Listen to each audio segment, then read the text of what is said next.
नमस्कार. आपल्या परिसरातील हा हिरवा सुगंधी जाम पहा. मृदंगाच्या आकारासारखं हे फळ, मध्ये जाडं आणि लांबट आणि खूप मोठं असणारं हे फळ कसं गुच्छामध्ये आले बघा.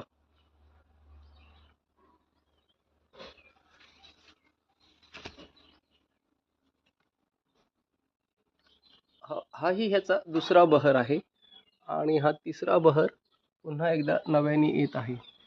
तर जर आपण झाडांची व्यवस्थित निगा राखली, काळजी घेतली, तर आपल्याही परिसरातील झाड एकाच वेळा 2 किंवा 3दा बहर देऊ शकतात.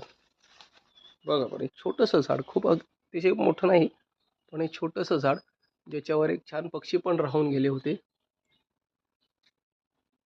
बघा, आणि ह्याची फुलं ही अशा रीतीने छान आहे.